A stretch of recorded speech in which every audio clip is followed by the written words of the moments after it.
there's anything else on my list. So again, the Gita, sometimes I give this example that if someone had 1,000 acres of land and they've just planted roses, exotic roses of all kinds, really fragrant roses, not the kind that we get in America, actually fragrant roses.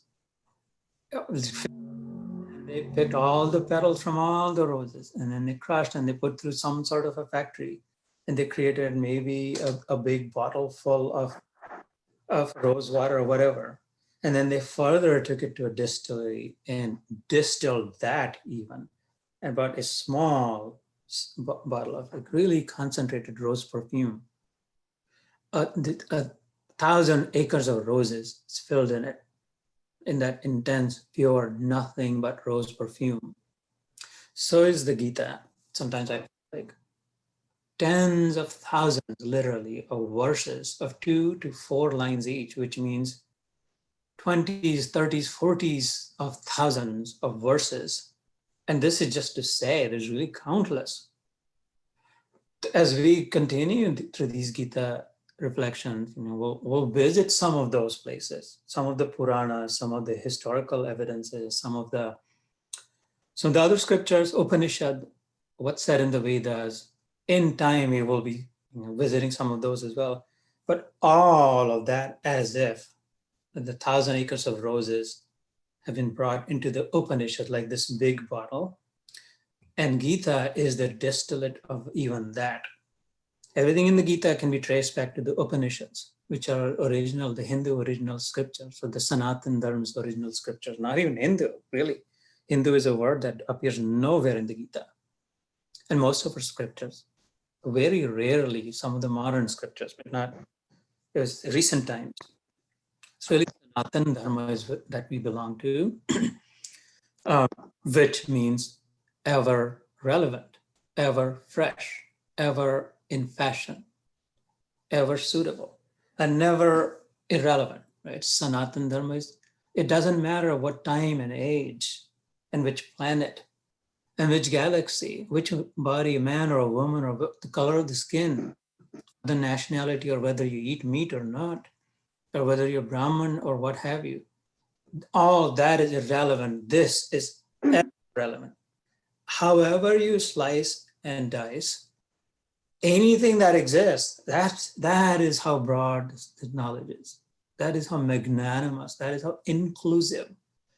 When I start talking about the inclusivity of the Gita, I'm so humbled. I can either talk endlessly about it or I have to shut up and just bow down to its inclusivity. It is so inclusive that it literally leaves nothing and no one behind in its scale and scope. And yet it is just 700 verses backed because it is Sanatan, because there is nothing that exists that this does not apply to. It doesn't matter, whichever time was. It's as applicable to the old as it is to the young, and to those who believe and to those who don't. And it is as relevant to the atheists, go figure that, as it is the most ardent devotees, because these are the basic laws. This is how the world is created. This is the primary design. This is the fundamental design of all of creation. In it, there is a place for atheists and believers. In creation, we find atheists and believers, and therefore the laws that generated this creation also have a place for that. And everybody has an equal place. Everybody has a place of honor. Everybody has a place to be themselves. And so as we go through this, there'll be some weird mantras that I'll say, like really strange aphorism that I'll call those mantras. It is only out of fun that I say. One of those will be that expect nothing, accept everything cheerfully.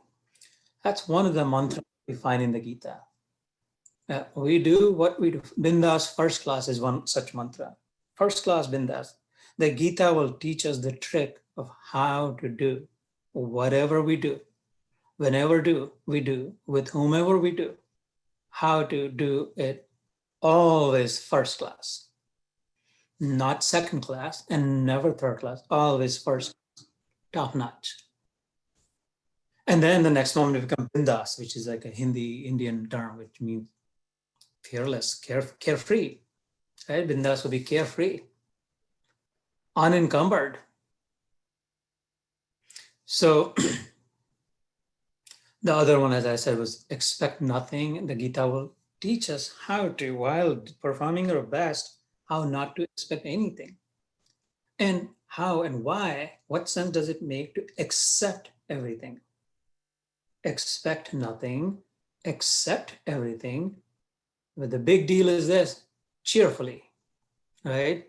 Because a stone sitting in your backyard expects nothing. And it does accept everything. That neighbor's dog, sometimes you don't see what it does on that rock. And that doesn't make that stone a yogi. It expects nothing and accepts everything. It is not able to be cheerful, which is the most beautiful sign of life. Right? And so expecting nothing, accept everything cheerfully is what we will also learn. And there are other sort of, like I said, weird mantras like that we'll randomly, occasionally bring up. So another question I have, a couple of questions I have for you is, when we talk about the context of the Gita, as I just said, there's just too much to talk about, and therefore got to bring some sanity, some method to this madness. Some of you know, and I get like too worse than a child in a candy shop when the topic of the Gita comes up. Feel free to reel me back in. Unmute yourself and say, okay, well, stop, slow down. Do what you have to do. This is your session. I'm your servant. My job only is to serve you all as best as I can, but only to the extent that you want, only in the way that you like, not imposing my ways on it. And so please let me remind you again that you're in control here. This is your forum. You rule, you really do. You will experience that. You'll see that as we have more and more sessions. The Gita has a significance. Like there are in the Puranas, there's a lot of sages and like avatars have talked about why the Gita, what the Gita. So there are references to those that I'm aware of, that I have access to, let's put it that way. In some of our sessions, I sometimes bring those out. We will be able to make a choice whether it's relevant here, or do you care, or do you want to just skip that and just go straight to the Gita, or do you want some sort of a combination of that on occasion? So that's a question that I'm asking you. And the other would be, in the Gita, which has 18 chapters and 700 verses, frequently it's a Q&A. Essentially, the entire scripture is a Q&A of life, right? So did people call each other by different names? Sometimes brother, sometimes friend, sometimes Krishna, sometimes charioteer, sometimes Arjun, sometimes this, that. Different names have different connotations, different meanings. Each of our names have lovely meanings, beautiful meanings. And so do the names of the Lord, so do the names of Arjun. What we could also do is visit some of the names in each session, we could take like 3 or 4 names and like, what does it mean? Anantarup or Achyut or Keshav. I've heard Keshav, I've heard Madhav. I've heard Krishna. What does it mean? Is it just like maybe dark or black, or what? What does it mean?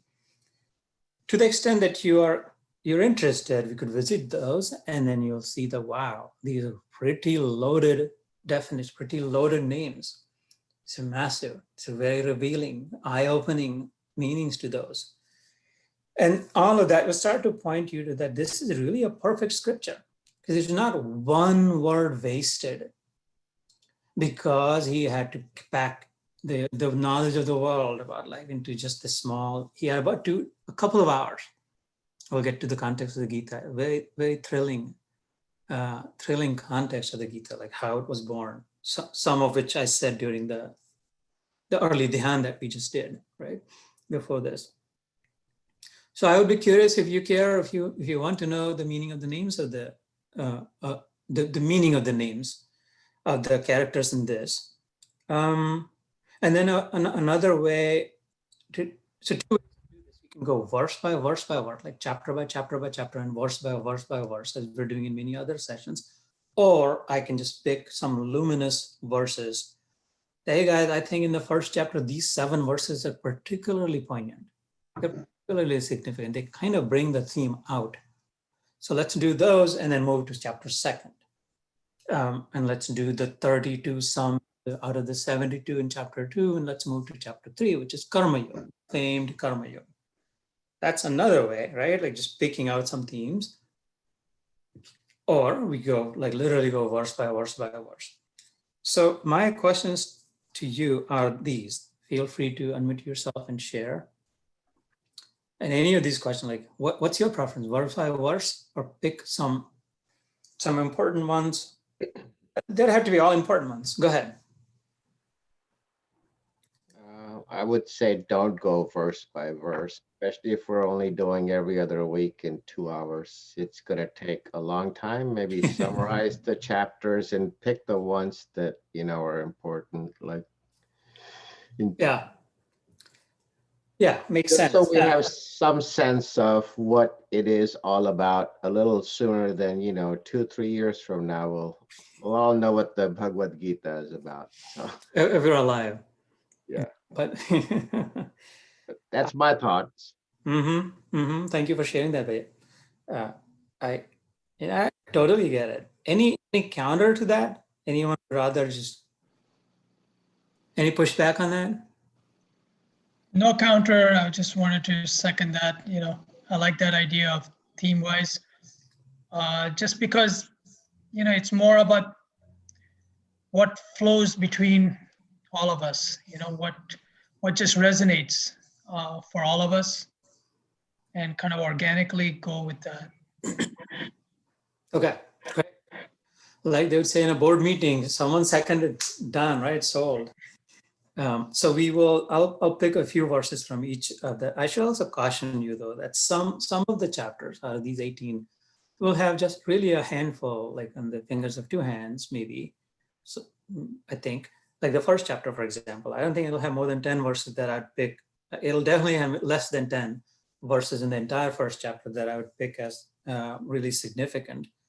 On the other hand, a chapter like the second chapter by virtue, it has 72 verses, and it's also very emphatic, it has a lot of gravity. And so I would not want to skimp on it, and I wouldn't want to shortchange you and give you the wrong impression that that's all in it. So I might take the liberty to pick out as many verses as I think. 12th chapter is the shortest chapter, for example. It has only 15 verses, I believe. But I mean, 13 of the 15, I don't know how to pick from any of those. Like those are like really, I mean, I'd have to pick 12 out of the 15, something like that. So we'll have some of those experiences as well. But to you all's point, then I think it makes sense to manage it. Yeah, I think maybe in the beginning when you're starting a new chapter, maybe a summary or an overview, kind of like a professor would do, like this is what's going to be covered in this chapter, just so we have some sense of, then we can break it down later. Like, okay, I think you do that in the ones you do in our meditation group, kind of summarize what that chapter is all about, kind of like the same thing. I agree. And I might do a little bit more of that here, and maybe a little nuance, because in that we do verse by verse by verse.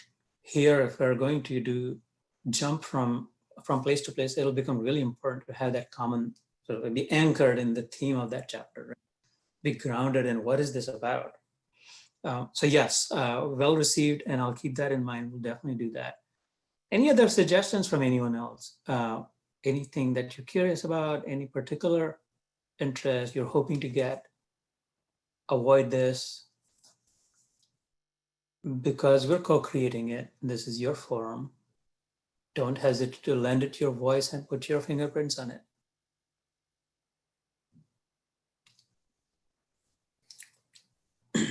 So,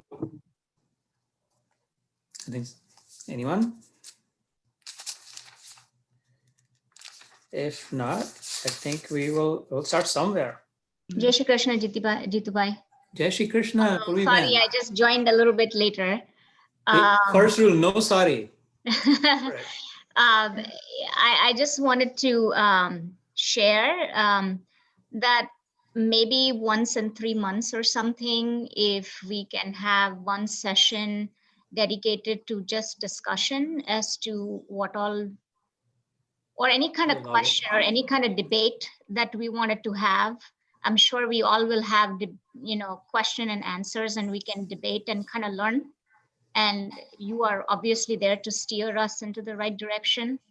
I guess that would really help us kind of strengthen our views and understand and kind of clear our queries and maybe misunderstandings. I love it. I love it. We should totally do that. And I mean, those who want to participate can join. Those who would rather not, then they have to, obviously. But I like it. So much so that I'm wondering if we should even consider it. Maybe we can try it like after every chapter, right? Like pause, at least keep half a session after the following session after the end of the chapter to do that. Let's experiment with it. Sure. At a minimum, do what you're suggesting, like every month, take like the entire session just to process and share back. Yeah. Thank you so much for always Yeah. being open, always being open. Oh, please. Yeah, this is what it's not my position to be anything other than, as much as I talk about the Gita being the most open-minded, would be the first thing I'd have to demonstrate, exemplify also. Mhm. So then maybe I'll set at least some context for the Gita. Again, I did a little bit of that during the first dhyan. And most of you all know, I think, a lot of this, but I think it just makes sense to set the context for those of you who may not, or just to brush up and get there. This is a lot of, I mean, you'll have to have some faith in it. There's a lot of evidence, there is a lot of emphasis put on this, that this was real, right? This Bhagavad Gita was about a 2 hour and 15-minute long conversation, somewhere between 2 and 2.5 hours, depending on the speed of which they speak to Krishna and Arjun, mostly.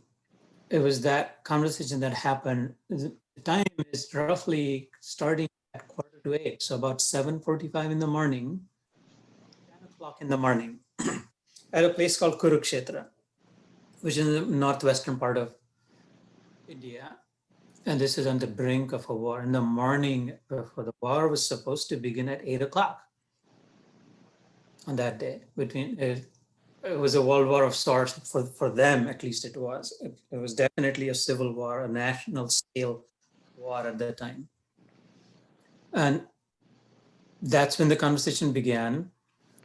It has some fantastic elements to it, like television, like someone seeing it from a distance and narrating that. It also has a very, very tangible quality to it. It's like some very perceptive, very direct questions asked, and a lot of pushback. Nothing is taken for granted in this scripture. Arjun, the receiver, is not automatically accepting it. Whatever is being told to him, he's questioning it, he's asking, he's even at times he says, are you confused? You're confusing me.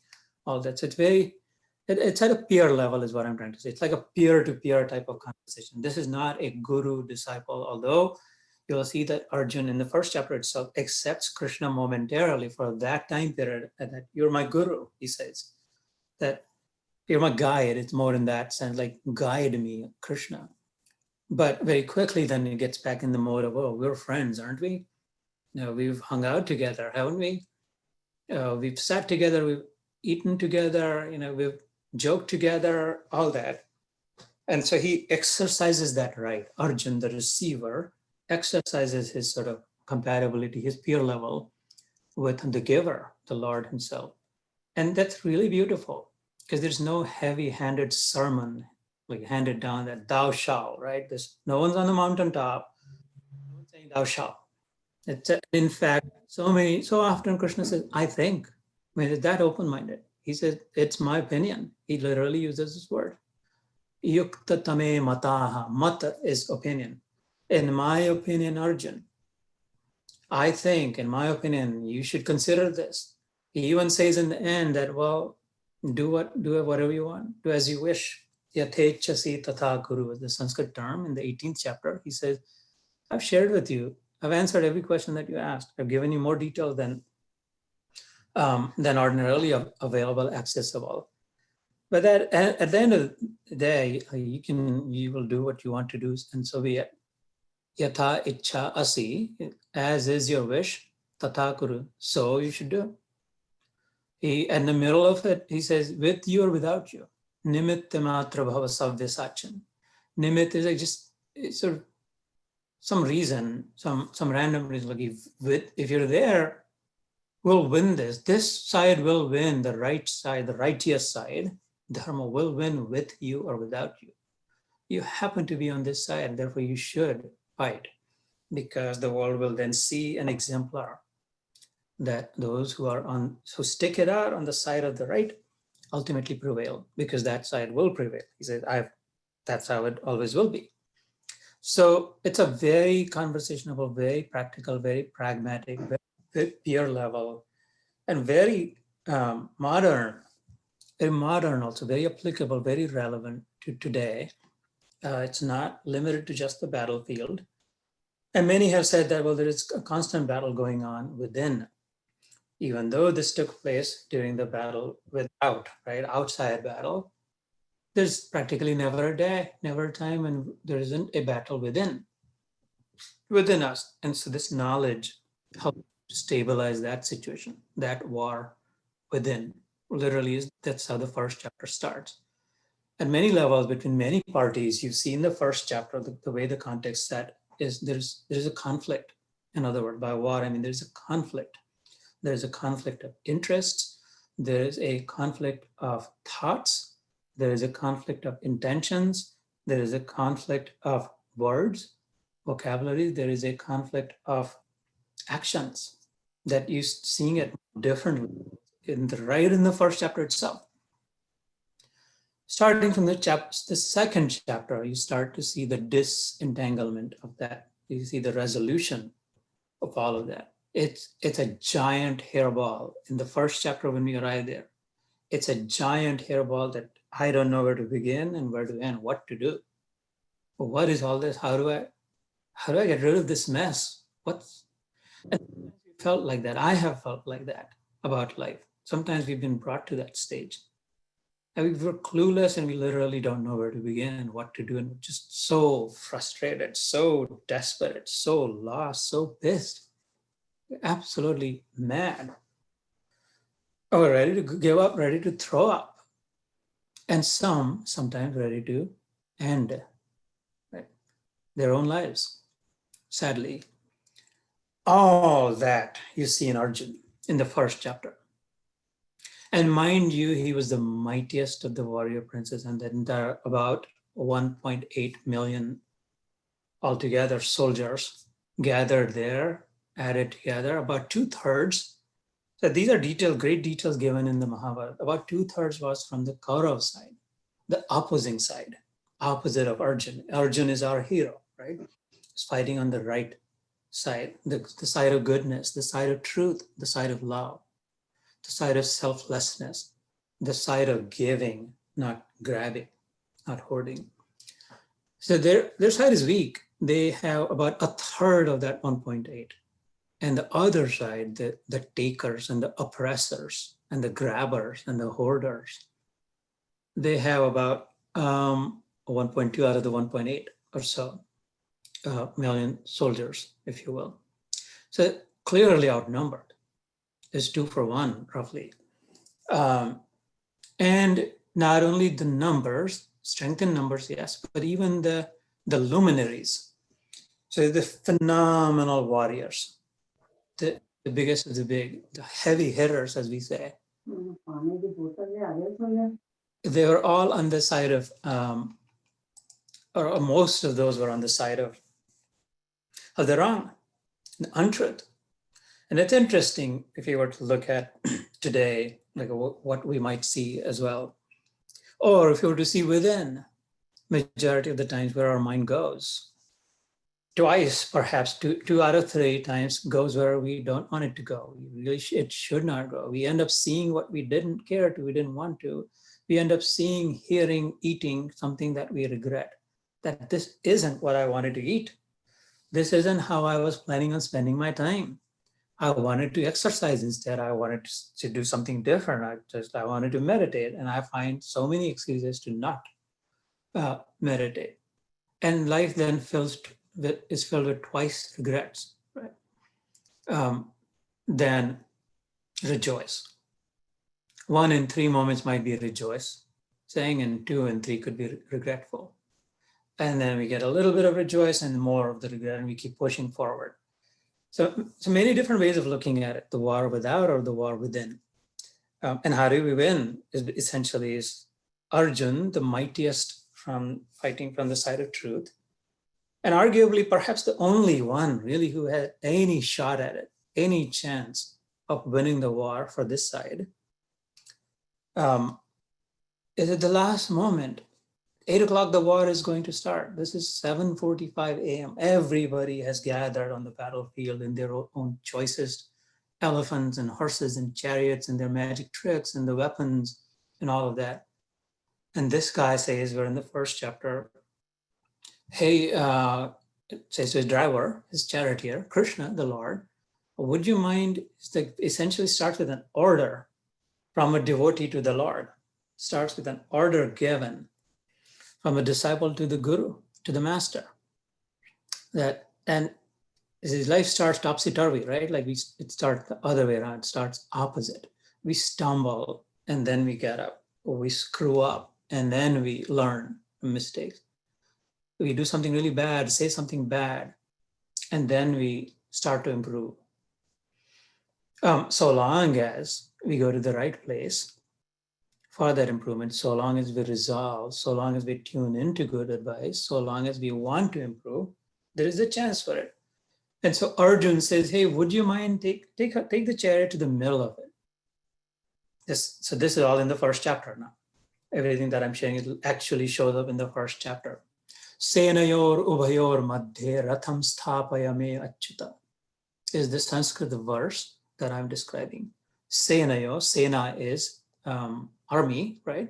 Senayo is plural, but madhya is middle. So 2 armies, take it to the middle. What? Rath is chariot. Sthapaya, and stay there. Don't just drive past the midpoint. Take me to the midpoint of the 2 armies, so that the line dividing the 2, and then stay there. May my chariot, Achyuta is saying, it's one of the names. Like I said, there are different names of Krishna and Arjuna in it.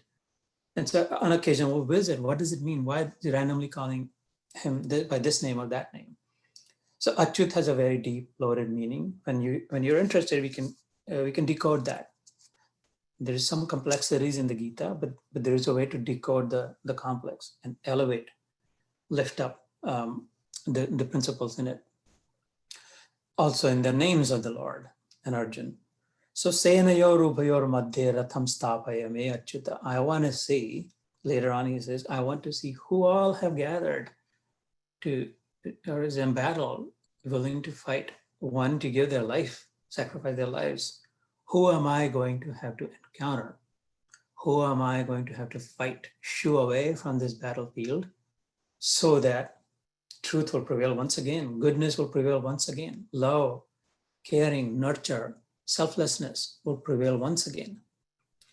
The power of love will prevail over the love of power once again. With his opponent, with Duryodhan, with the Kauravas, with the evil ones, it was all about the love of power.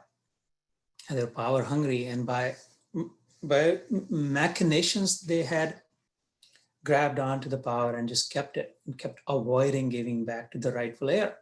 Right? In the Mahabharata, that's what this is about. Arjun's older brother, Yudhishthira, was the rightful heir of Hastinapur. And they kept on tricking them, playing games with them, and depriving them of regaining the throne that belonged to them. Because they wanted power. And to corrupt to begin with, power corrupted them more, as the adage goes, right? He wanted absolute power because in his mind was absolute corruption. And someone had to stop him. The system had to take care of it. The system to which we all belong, the cosmic system, made of the cosmic laws, at some point had to take care of it, fix it. And that's what brought everyone to the brink of the war. You can draw parallels within also. Sometimes there's family feuds. Sometimes something happens at work. Sometimes friends, so-called friends, turn out to be really not so. And the other way around as well. So these are all confusing moments and things are not clear and we don't know what to do and what to make of it. And in all of those instances, as was in this place on the battlefield, the Gita comes in handy, perfectly there to guide us through the situation. So that's the context of the Gita. A couple of other shlokas that come. So Duryodhana is like sort of beating his chest. Duryodhana is the opponent of Arjun, right? He's the evil prince. Arjun's big brother was also fighting with Arjun, 5 brothers. He's a good prince. So the evil prince, Duryodhana, is beating his chest saying, look what I've got. What chance do they have? Anyecha bhavo shuraha madarte tyakta jivitaha nana shastra praharanaha sarve yuddha visharadaha. This is a verse that I just picked to put in front of you from the first chapter, because we'll hop, scot, and jump across the first chapter to get to that side. He's saying, on the other hand, Duryodhana is saying, look to his people. What is this? Like, what chance do they have?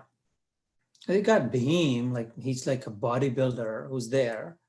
And what else? Who else is literally Duryodhana saying? They've got one guy, one strong man from Bhim from their side. He doesn't even care about Arjun. He knows Arjun's prowess, but he always marginalizes, always belittles, just doesn't care. And therefore, he is kind of preemptively declaring victory as if before the war began. We saw that in November of 2020, before election, victory was declared, right? Before the election was over. Yeah, well, of course, we're going to win. What else? Who else?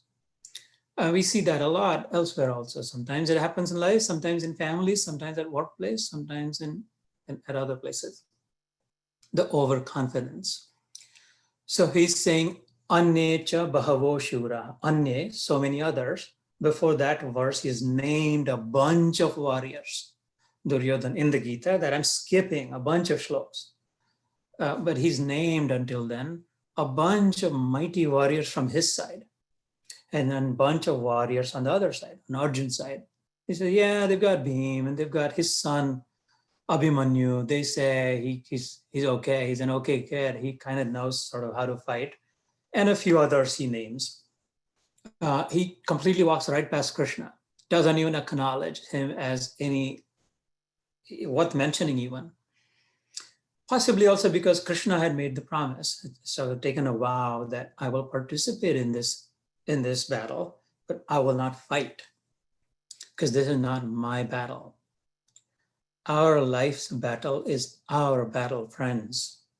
God will guide us. God helps those who help themselves. He will guide us. He does guide us. He unbeknownst to us, know it or not, like it or not, believe it or not, accept it or not, doesn't matter. Truth doesn't change.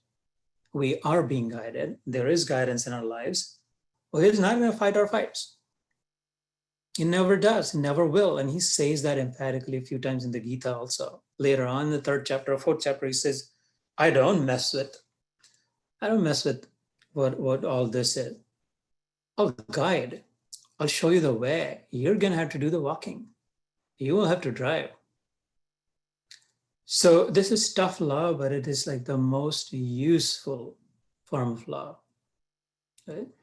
So when Arjun and Duryodhana went to ask for help to different kings, this is the entire kingdom of Bharat, meaning India. Every state in India at the time participated in that war, had to take sides. Are you going to fight from Duryodhana's side or Arjun's side?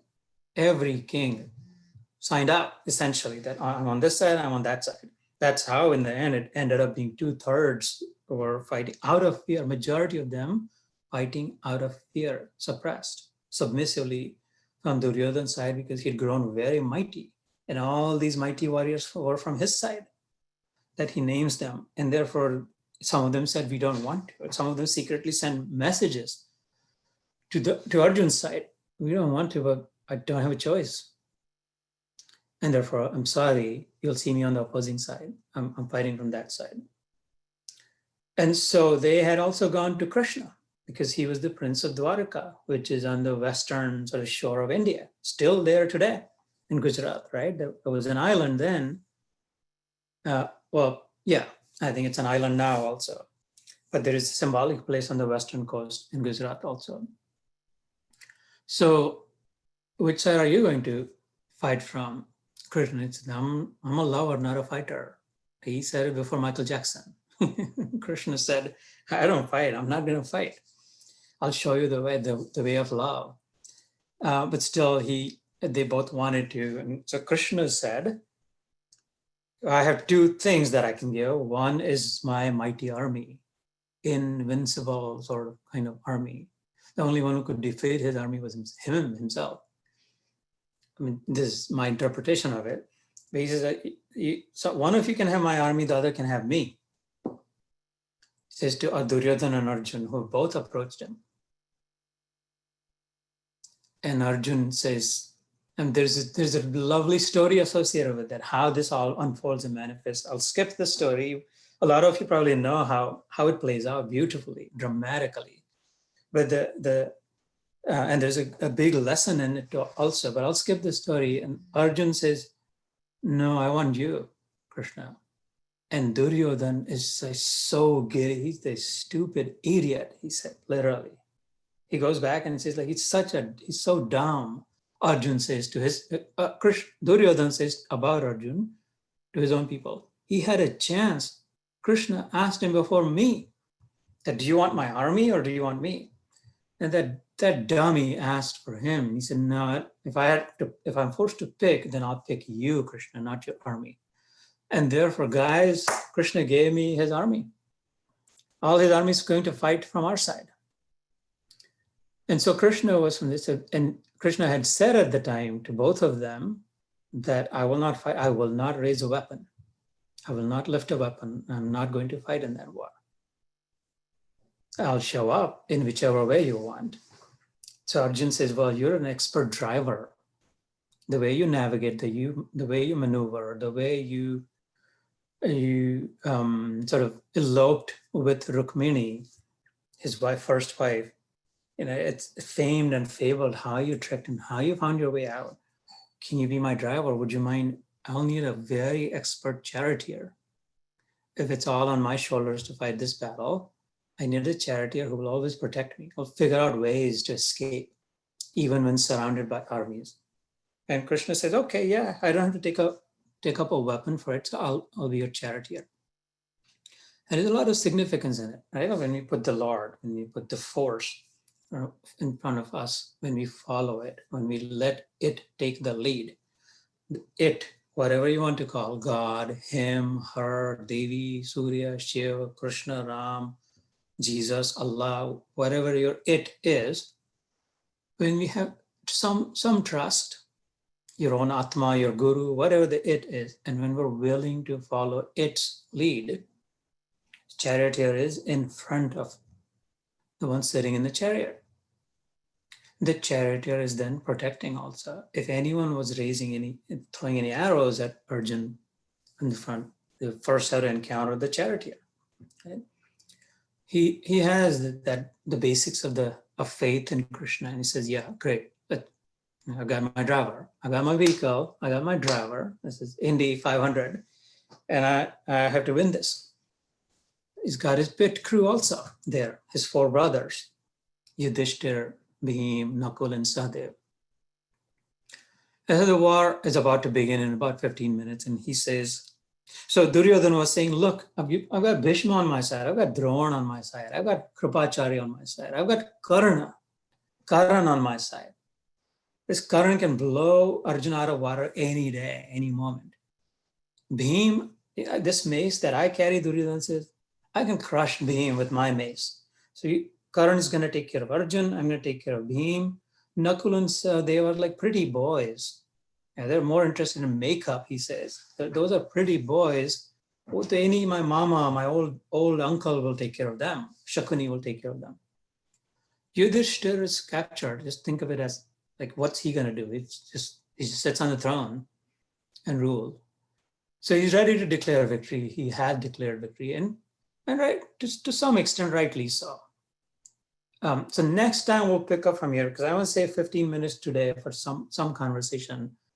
Why do I say rightly so to some extent? Because of those who are fighting from his side, or luminaries, who are some of the greatest of the times as well from the Duryodhana side.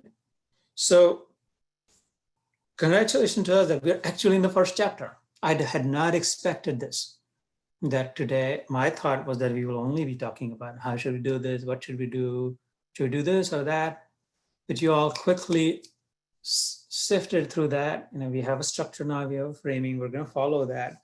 We're going to do every other week from 2 to 4. We'll set it from 2 to 4, but whoever can join whenever can join, whoever has to leave whenever can leave. So we'll keep it a little bit of a loosely defined structure that way. We will always start with English meditation, first 10, 12 minutes. We'll always set the context. We will always do the grounding of the context, like where are we, so that no one is lost. And then we'll get into some hand-picked verses of the Gita, like I shared with you a couple of those today. And we'll keep making progress through it. Then we'll stop. And then we'll end also, not today, but starting next month, we'll also do a few minutes of dhyan in the end, like summarizing, bringing out the theme together. And then we'll keep the last 15, 20 minutes for us to share with each other 2 questions, same question every time. What did you pick up from today's session? Your own personal takeaway, and how can you use it for your own, in your own personal lives? What good is it? What use is it? Why waste time otherwise? With that, it is 3:15. I'm going to stop, and I will unmute folks.